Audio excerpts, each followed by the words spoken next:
Você pode ir se assentando. Boa tarde a todos. Eu acho que pode ser um pouquinho melhor. Boa tarde. Sabia que podia ser melhor, sempre pode ser melhor, né? Bem, como a Solange falou, eu me chamo Guilherme, sou membro da comunidade Canção Nova fazem aproximadamente 12 anos, agora em janeiro. Tenho 34 anos com esse rostinho de 15, né? Com essa cara de criança. E estou aqui na missão de Paulínia tem alguns meses. Eu acho que já deu 2 meses. Acho que já deu 2 meses. Acho. E o tema que me pediram para compartilhar com vocês, já deu para perceber que eu sou natural do Rio de Janeiro, já deu? Já deu para reparar? Sou natural de São Gonçalo, Rio de Janeiro, tá, gente? Então, não é que tem um problema no som, não. Eu falo assim mesmo. Tá legal? Então,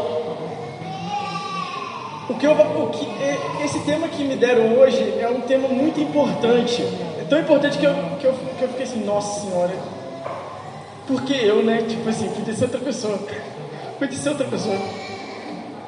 Porque a Canção Nova, o carisma Canção Nova, as pessoas conhecem ele por causa da televisão, por causa da internet, por causa do Padre Jonas, das pessoas que são amigos, que aparecem na TV Canção Nova, na Rádio Canção Nova, ou por causa dos missionários. Mas o carisma Canção Nova, ele pretende no mundo realizar por ordem de Deus uma transformação na vida das pessoas, começando de dentro para fora. Se eu mostrar uma foto minha antes de eu conhecer a Canção Nova, você vai ver que ok, eu tenho um probleminha com o microfone. Ok, ficou melhor, né? Ok, ótimo. Se eu te mostrasse uma foto minha antes de eu entrar na Canção Nova, antes de eu conhecer a Canção Nova, você vai ver que eu era uma criança, eu era um moleque, eu tinha 7 anos. Mas você ia perceber, você poderia perceber visivelmente que hoje eu sou uma pessoa melhor. Porque é essa obra que a Canção Nova quer fazer. Mas isso não é exclusividade minha. Eu tenho certeza que se você conhece a Canção Nova há pelo menos mais de uma vez, né? Mais de um ano, essa é a segunda vez que você tem o contato com a Canção Nova, você de certa forma já experimentou um pouquinho dessa transformação. E o tema é o seguinte: diagnóstico afetivo e emocional. Vou curá-lo, reanimá-lo, deixá-lo totalmente restabelecido. Gente, eu sei que a gente está numa tarde de louvor. Eu sei que era melhor a gente estar tendo essa conversa aqui com um cafezinho na mão, com uma bolacha na mão, né? Mas a gente está dentro da igreja, não pode. Porque domingo à tarde, aquele momento da liseira, né? Aquele momento que você quer descansar, que você não conseguiu descansar a semana toda. Então, eu sei que é um momento difícil. Então, reza comigo, fecha os seus olhos e reza comigo. Repete o que eu vou dizer, tá bom? Senhor Jesus, eu estou aqui na paróquia de Santa Luzia para ouvir a sua palavra. Eu me dispus, Senhor, a sair da minha casa, a deixar aqueles que são preciosos para mim, para ser transformado, para ser curado, para ser restaurado. Senhor Jesus, não permita que nenhuma distração possa retirar de mim o entendimento que o Senhor quer para mim nesta tarde. Amém. Então, esse é o contexto. Nós estamos numa tarde de louvor. O tema é curados para amar. E quando nós falamos de curados para amar, nós falamos de cura interior. Mas de que interior nós estamos falando? não é da sua, desculpa o termo, não é da sua tripa, dos seus intestinos que nós estamos falando. Não é disso que você encontra na tua barriga, abrindo aqui, se abrir aqui o seu coração físico. Também não é o que às vezes a gente entende como interior, que é aquilo que a gente vai lá no psicólogo. Também é, tá? Mas não é apenas. Quando a gente vai lá numa sessão de terapia, e a gente vai lá e conversa com o psicólogo, quem já teve essa experiência. Não é apenas isso, é também isso. O interior aqui, que o Senhor quer curar nesta tarde, é uma obra, uma operação de Deus, que a gente chama também de outro nome, que é alma. Mas é muito engraçado, né? Porque todo mundo já ouviu falar dessa palavra, né? Todo mundo já ouviu falar dessa palavra. Mas a gente pergunta assim, o que é alma? Você já viu uma alma?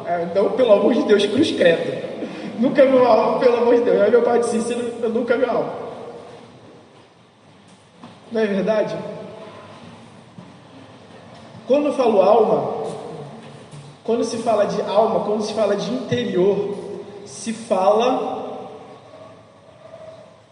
Quando falamos que Deus quer curar a sua alma, Ele quer curar você por inteiro, a partir do interior. A partir do interior. Eu já testemunhei, eu já vi pessoas que tinham problemas físicos, problemas de relacionamento, e que depois que Deus tocou na sua alma, depois que Deus curou o seu interior, o problema físico simplesmente desapareceu. Porque aquele problema que ele tinha no seu físico era consequência de um mal na sua alma, era consequência de um mal no seu interior. E eu falo isso para você, meu irmão e minha irmã, para que você se abra à fé. Por quê? Eu sou apenas o entregador. Eu sou apenas o office boy. Quem opera mesmo é aquele que está ali, ó. Eu sou apenas o office boy. Não vai acontecer nada aqui por força da minha palavra. Não vai acontecer nada aqui por causa da minha beleza, né? A Elka falou na pregação dela de uma menina lindíssima. Não vai ser por causa da beleza do Guilherme, que você já deu para perceber que não é lá aquelas coisas, né? Graças a Deus eu encontrei uma pessoa no mundo que me achou bonita e eu consegui casar com ela. Graças a Deus, que por acaso está lá atrás, minha esposa. É esse interior que Deus criou a imagem e semelhança dele. Essa alma que Ele quer curar. Por quê? Por causa do pecado original. Essa imagem de Deus ficou destruída. Essa imagem de Deus ficou como que caduca, como maluca. E apesar de ainda se parecer com Deus, não age como Deus, não consegue amar como Deus ama. E por isso uma necessidade de cura. Por isso que a Elka falou de várias necessidades que nós precisamos curar no nosso interior. Várias, inúmeras. Por quê? Porque Cristo veio para curar o nosso interior. Gente, a grande frustração dos apóstolos é que Cristo não era um Messias político. A grande frustração dos apóstolos é que Cristo não veio para reinar no lugar do Império Romano. Ele veio para reinar os corações. Ele veio para estabelecer morada comigo e com você. Ele veio para estabelecer ordem nos seus afetos, no seu interior, trazer aquilo que está desequilibrado, aquilo que é caos no seu coração, para ser luz. Para ser luz. E você sabe como é a luz, não é verdade? Se nós conseguíssemos apagar todas as luzes dessa igreja e conseguíssemos isolar todas as janelas, né? Botar um papel, uma coisa assim, de forma que nenhuma luz lá de fora entrasse, e eu simplesmente acendesse meu celular aqui, acender a lanterna, a tela, nem precisa da lanterna, acendesse a tela do meu celular, todo mundo ia ser capaz de ver. Todos iam ser capazes de ver essa luz. Deus quer nos curar para a sua glória. Deus quer nos curar como fez com Bartimeu. O evangelho de hoje é a cura do cego Bartimeu. Deus quer curar o seu interior como curou os leprosos. Como curou aqueles 10 leprosos e só um voltou para glorificar a Deus. Só que tem um detalhe. Quando Deus cura um paraplégico, a glória de Deus já é visível. Não é verdade? Pô, o cara está andando de cadeira de roda, agora ele está andando. Né? O cara era cego, agora ele está vendo, ele era surdo, agora ele está ouvindo. Não tem como não perceber essa ação. Mas agora, aquilo que acontece no seu interior não acontece, não é perceptível. Se você não, ou seja, a cura que o Senhor quer operar em você é para que você testemunhe, é para que você ame, é para remover aquilo que te impede de seguir a Ele no seu interior. É aquele vício. Eu posso enumerar tudo aquilo que a Elka falou, mas para a gente ganhar tempo eu não vou falar nada daquilo, falar mais outras coisas. Aquele vício que você não consegue se desvencilhar.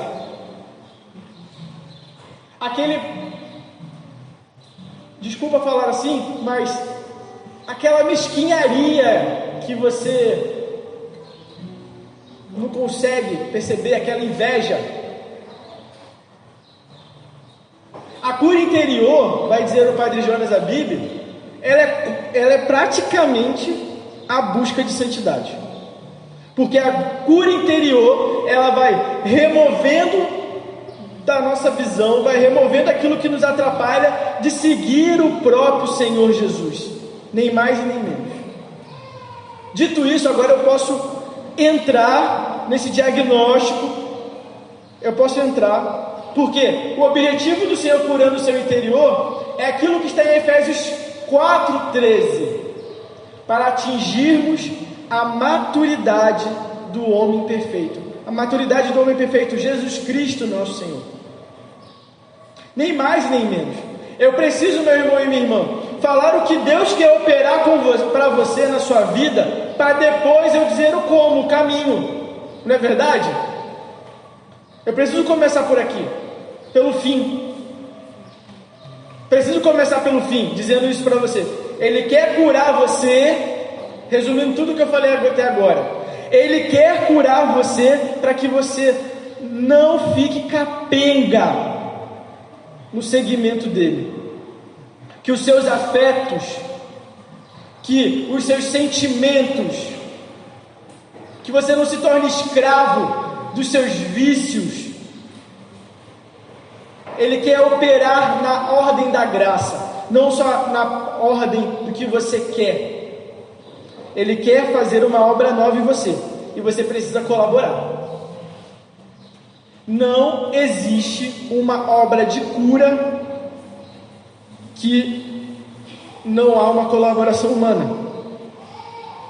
Não existe. Não existe. Sempre tem uma colaboração humana. Ou seja, antes da cura acontecer ou depois da cura acontecer. Mas no caso específico da cura interior, você sempre tem que diagnosticar. Você tem sempre que perceber. Porque, meu irmão e minha irmã, há feridas no nosso interior que estão tão no nosso interior, nós estamos tão acostumados com essa ferida que nós nem sabemos como viver sem ela. Nós nem, às vezes, constatamos que ela é uma ferida. Eu vou dar um exemplo simples, né? Essa semana eu vi uma matéria de um cara na Inglaterra que ele teve uma multiplicação de muitos cistos nos rins dele. E ele ficou muitos anos com os rins grandes. E os rins foram crescendo, ao ponto que ele ficou grande na barriga dele, grande mesmo, 35 quilos só de rim. Os dois rins juntos pesavam 35 quilos. Então aquele cara pesava aproximadamente 90 quilos e 35 quilos dele era rim. É aqueles negócios malucos que a gente só... Essa notícia absurda, mas para vocês entenderem o que eu estou querendo dizer. Quando ele finalmente conseguiu um tratamento, que ele tirou os rins, que não teve jeito, ele teve outro problema. Ele estava tão acostumado com aquele problema, com aquele peso, que ele não conseguia andar. Ele desequilibrava. Ele teve que fazer fisioterapia para se acostumar com aquele peso. Meu irmão e minha irmã, há feridas em você, há feridas em mim,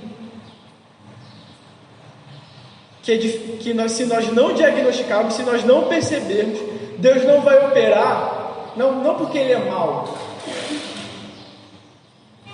mas é porque você não vai conseguir apresentar, você não vai conseguir levar até Ele. E foi muito interessante porque foi muito interessante eu dizer isso para vocês, porque a Elka já foi trazendo para vocês inúmeras situações que podem ser, talvez, às vezes resolvidas num processo de terapia, não é verdade? Eu tenho um problema com a minha mãe, e eu tenho isso, e eu sou traumatizado com ela, aí eu vou no psicólogo e eu me trato com ela. Para que eu preciso de cura interior? Pelo simples motivo: a atuação humana tem um limite e tem um tempo. No tempo de Deus, não. Pode acontecer numa tarde, o que demoraria sessões.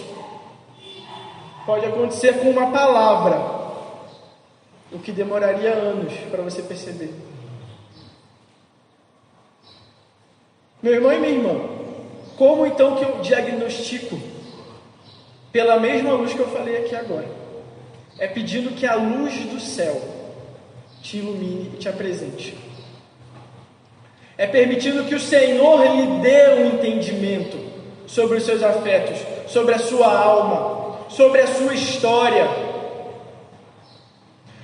A passagem que me deram, né,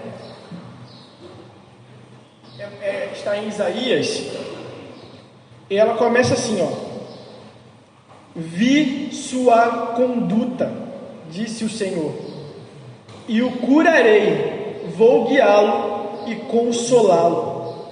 Olha só, antes de curar, o Senhor viu a conduta. O Senhor viu a conduta. O que é a conduta? É o que você fez, é o que você agiu, foram os passos que você deu nessa vida. O Senhor, quando cura o seu interior, Ele quer curar a sua história. Então, como você conta a sua história? Se eu te desse esse microfone aqui para contar a sua história, você saberia contar? Primeira pergunta: você saberia contar a sua história? Ou você vive, desculpa o termo, como um rato que acorda, vai comer, volta para dormir, acorda, vai comer e volta para dormir? Como um cachorro que fica aqui querendo agradar todo mundo e não pensa sobre a sua própria vida. Primeira pergunta: como é a sua história? Você sabe os elementos da sua história? Quem foram os seus antepassados? Você sabe por que você tem essa cor dos seus olhos? Você sabe como foi a sua infância? Como foi a sua infância? A Elka trouxe aqui como ela perdeu os pais dela, né? Eu posso vir contar como eu ganhei os meus, né? Porque graças a Deus os dois são vivos, né? Então eu não posso contar como eu os perdi. Nem sei se eu os perderei, né? Serei eu aí na frente, né? Bem, cada um foi dado a sua própria história. A sua história, meu irmão e minha irmã, está nas suas mãos. E se você não sabe contar ela, você não vai conseguir apresentar a Deus. Porque Ele quer curar a sua história. Porque quando nós falamos, eu tive um trauma na minha infância, olha, estou contando uma história. O meu pai, eu briguei com ele, fugi de casa e depois disso eu nunca mais voltei lá e isso me fez ser assim, etc, morar na rua. É a sua história, não é de mais ninguém. O que você vive hoje no seu presente e o que você vai viver no momento seguinte é a sua história. Você tem duas formas básicas de contar a sua história. Você pode contar a sua história. É claro que existe uma terceira, que é aquela pessoa que não conta a sua história. É a pessoa que não se interessou pela sua história. E quando eu falo aqui história, gente, entenda uma coisa: você está no meio dela. A sua história ela ainda não acabou. Mas eu volto nesse assunto depois. Se eu esquecer, vocês me lembram. Existem duas formas de você contar a sua história, seja no passado, no presente ou no futuro. Qual que é a primeira forma? É a forma talvez mais comum. Qual que é a mais comum? Eu sou a vítima e tudo acontece comigo. Ó vida, ó céus, ó azar. Todo mundo me deve e eu não devo nada para ninguém. Eu sou assim porque me faltou aquilo. Eu sou assado porque Deus não providenciou e Deus é mau. E existe uma outra forma de se contar a sua história, que é uma história de esperança.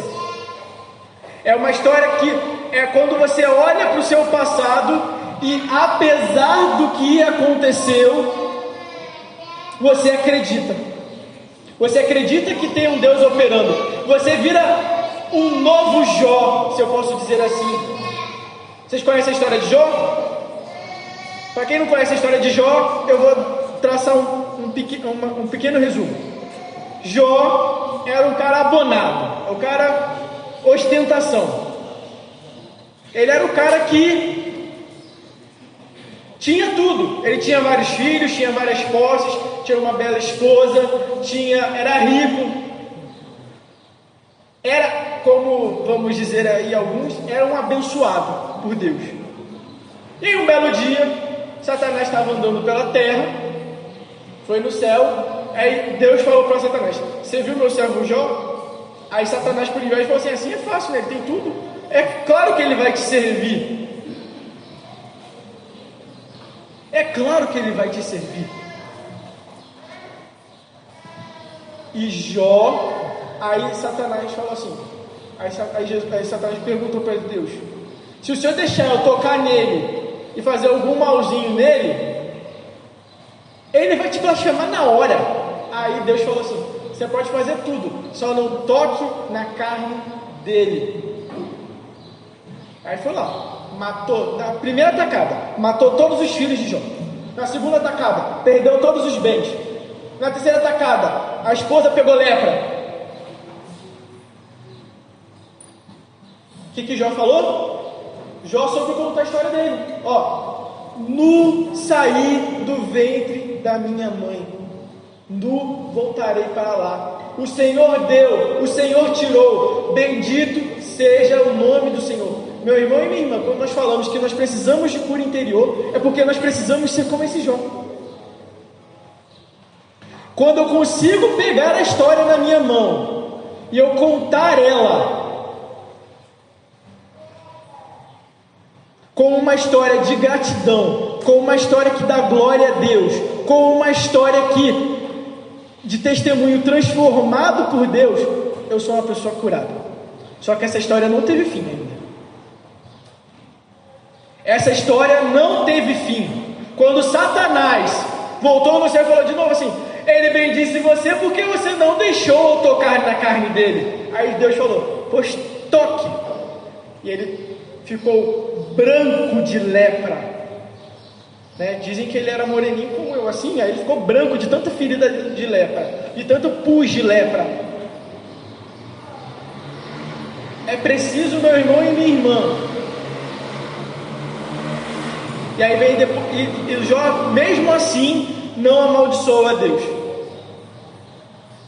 Como José, que a Elka falou. Que poderia ter falado assim: agora é minha vez. E digo mais, Jó passou o livro inteiro defendendo Deus para os amigos dele, que queria que ele blasfemasse contra Deus. E no final, ele só tinha ouvido falar de Deus. E aí quando ele estava fraquejando, Deus apareceu para ele e falou assim: Jó, mas quem é você para ficar falando isso de mim? E aí ele falou assim: me perdoa, Senhor, eu só te ouvia falar, agora eu vejo o Senhor com os meus olhos. É por isso que nós precisamos aprender a contar a nossa história. Porque se eu aprendo a contar a minha história, e digo aqui, não é que você vai contar essa história para mim, não é que você vai contar, não é isso. O contar a história aqui é você ter posse dela na sua mão. Porque como eu falei, o filme, a história da sua vida, ela ainda não acabou. Você ainda está no meio. Eu não sei quantos capítulos faltam. Não sei, pode ser Deus que me livre, mas pode ser que acabe agora, aqui na nossa frente. Aí acaba em também, mas pelo amor de Deus, que não aconteça isso. Mas pode acontecer.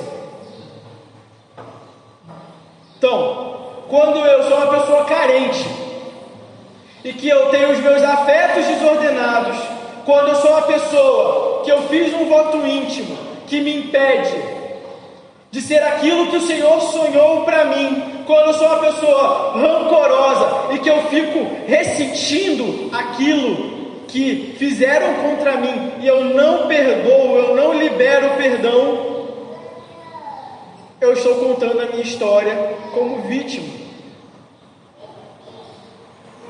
Eu estou contando a minha história como vítima. Agora, quando eu perdoo, quando eu escolho renunciar a esses votos íntimos, quando eu escolho abrir-me para a graça de Deus, mesmo sem entender, quando eu escancaro a minha história e eu coloco nas mãos do Senhor Jesus essa história, eu sou curado. Por mais que aparentemente esse sentimento ainda fique aí. Porque uma coisa, gente, é desejo, né? Antes de a gente vir aqui, antes de eu fazer essa pregação para vocês, eu estava morrendo de fome. Isso é desejo. Estava morrendo de fome, tava morrendo de fome.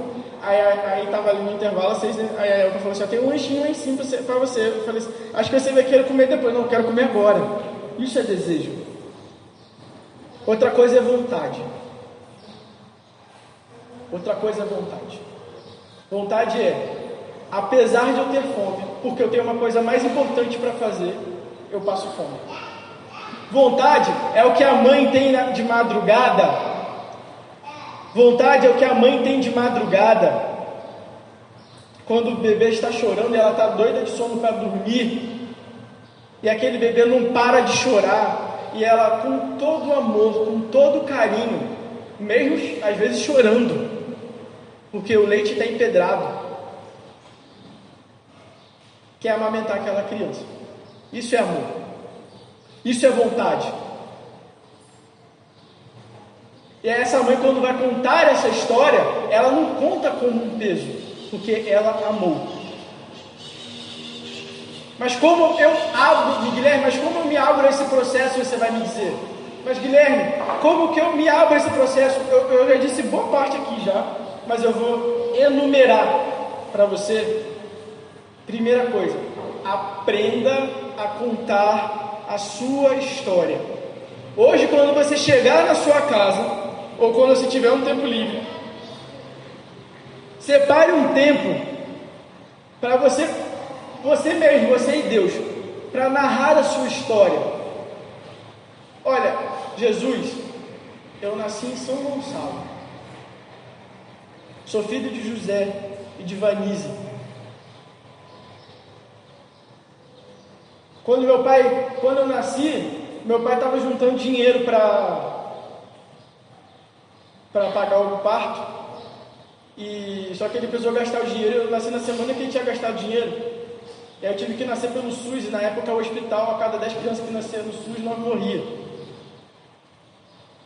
E isso foi o suficiente para minha avó acabar com minha mãe, acabar com a raça do meu pai. Isso é sinal que meu pai não me amou? Claro que não. Ele ficou 9 meses, ele precisou gastar dinheiro, ele não sabia quando eu ia nascer.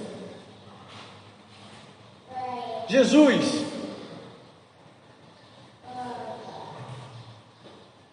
a minha mãe trabalhava quando eu era criança, eu ficava com a minha avó. E depois ela teve que tomar uma decisão difícil de sair do emprego para cuidar de mim. E você vai contando a sua história. Essa aqui é minha história, é fatos reais, tá? Isso aqui você vai contando para o Senhor a sua história. A segunda coisa, diante dessa situação, é você entender que vai haver momentos que você vai precisar perdoar alguém. Você vai precisar dizer: essa pessoa está errada, essa pessoa foi criminosa comigo, essa pessoa foi ladrão, roubou o afeto que eu merecia, mas eu decido perdoar. E sabe quando você sabe que você perdoou? Sabe quando? Quando você lembra. Perdão não é amnésia, tá, gente? Se perdão fosse amnésia, a gente dava um choque aqui. É só botar 2 eletrodos aqui, um na cabeça do outro aqui, a gente ficava todo mundo com amnésia, estava todo mundo feliz. Perdão não é amnésia. Perdão é você lembrar sem dor. E isso você não consegue sozinho, é obra de Deus. Nossa Senhora em Medjugorje, ela vai dizer o seguinte, que Deus sabe que nós não temos capacidade de amar os nossos inimigos. Deus sabe. Mas se ficarmos pelo menos 15 minutos todos os dias diante do Filho dela, no Santíssimo Sacramento, Ele daria essa capacidade para a gente. E aí eu já emendo na outra recomendação para você entrar nesse processo de cura interior. A sua vida tem um sentido. E quando eu falo sentido aqui, não é significado, é sentido de seta mesmo, de orientação. A sua vida vai para algum lugar, né? A sua vida vai para a eternidade. Se você orienta a sua vida hoje para o céu, o seu passado, por milagre de Deus, por uma operação de Deus, se você no seu presente hoje orienta a sua vida para o céu, como o Padre Léo vai dizer, né, o grande ministro de cura interior, buscai as coisas do alto. Se você busca o alto, o seu passado, a sua história ganha também, vai por esse sentido. E é só você que pode fazer isso. Eu não posso fazer. Nem Deus pode fazer isso. Eu não sei se vocês conseguem entender esse mistério do que eu estou dizendo, porque é mistério mesmo. Mas se você hoje se decidir, a minha vida é para o céu, até aquilo no teu passado que não era para o céu, o pecado, vai para o céu, vai se direcionar para o céu. Como? Óbvio, você quer direcionar sua vida para o céu, você vai procurar o sacramento da confissão, e essa sua história é recontada, porque você foi perdoado. E aí é o último ponto. que eu já disse duas coisas aqui, que é a adoração e a confissão. É você ter uma vida sacramental, é você procurar Jesus na Eucaristia. Porque quem cura não é Guilherme, quem cura não é a Solange, não é o Marquinho, quem cura, me desculpa, não é o poder do seu pensamento, quem cura é Ele. Então, se você conta a sua história para Ele e você vive uma vida orientada a Ele e você convive com Ele, a sua história estará curada.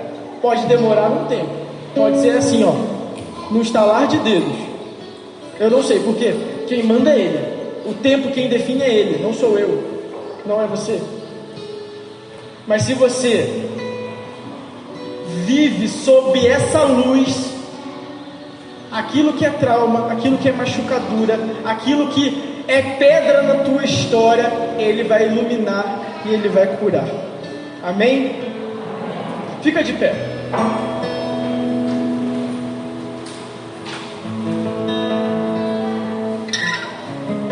Feche os seus olhos.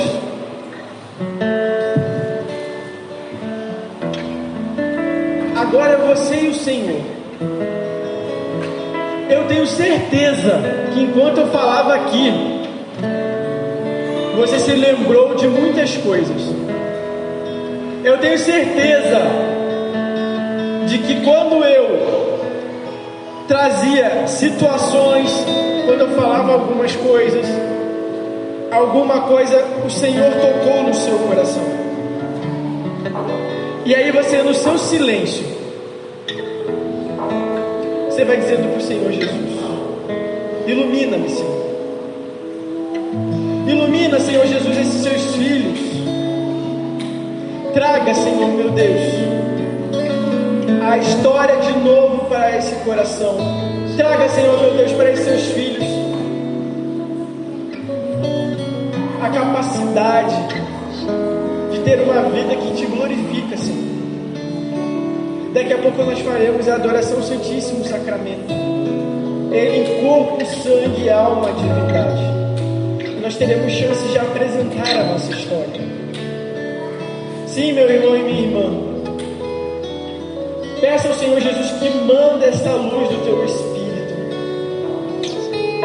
E eu peço, Espírito Santo de Deus, nós somos os seus templos, e a grande maioria de nós fomos batizados quando criança, e tudo o que aconteceu na nossa história, o Senhor foi testemunha. Tudo quanto é trauma, machucadura, rancores, o Senhor estava lá. Sim, meu irmão, a sua história é única, irrepetível. Irrepetível. E o Espírito Santo de Deus vai ajudar você a curar. Cantemos.